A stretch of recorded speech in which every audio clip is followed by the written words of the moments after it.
everyone, my name's Stella and we're here now to talk about our humanity options here at Avondale.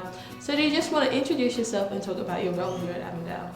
Sure. I'm Daniel Reno. I'm Professor of History at Avondale, but more importantly for this, I'm the Bachelor of Arts course convener, which means whatever you're doing in the Bachelor of Arts, I'm the one that looks after the whole degree for you.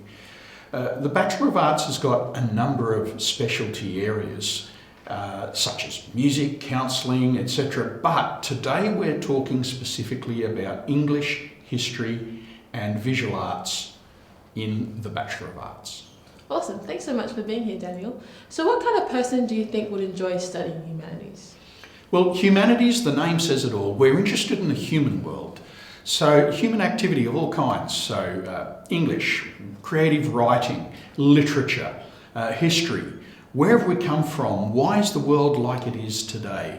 Visual arts, how can I capture my experiences in some creative endeavour, in painting, in sculpture, in multimedia? That's the kind of person that you want in the Bachelor of Arts Humanities, where they can think, they can create, and they can communicate. That's such a variety of things, which is awesome. So what are the benefits of studying humanities at Avondale specifically? I think the real key is, because it's such a people kind of degree, you've got far greater access to your lecturers because you're in small classes. Take, for example, our creative writing classes.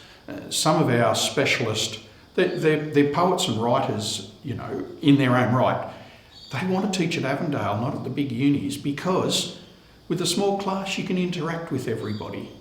And I think it's that quality of the lecturer that you have access to at Avondale that you don't get in a university when you're in a class of 100, 300, 500, 1,000. So what are the practical opportunities that humanities offers? Well, it depends a little on which area you study. But for example, we were talking about English.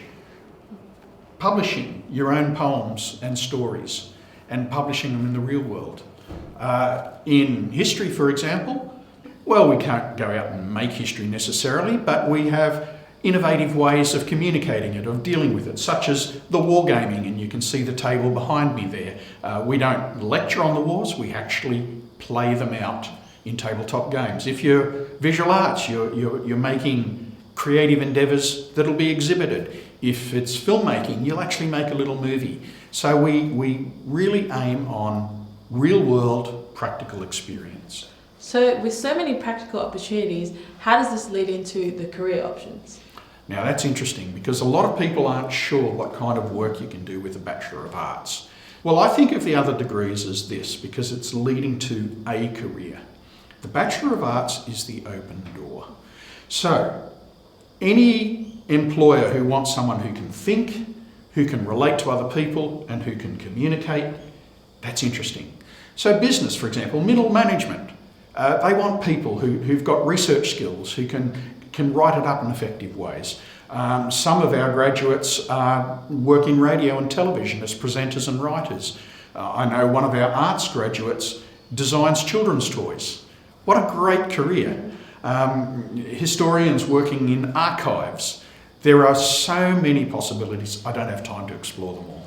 There's such a variety of career options though. So how long is the Humanities course here at Avondale? So the Humanities is part of the Bachelor of Arts and that's a 3-year degree. Now within that you'll have a major area of study, which we call the major.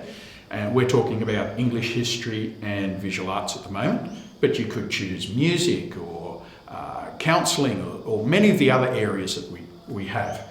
The Bachelor of Arts, unlike a lot of degrees, lets you choose a lot. A lot of the professional degrees, they tell you what you're going to study. In the arts degree, you get a lot of choice. That's awesome.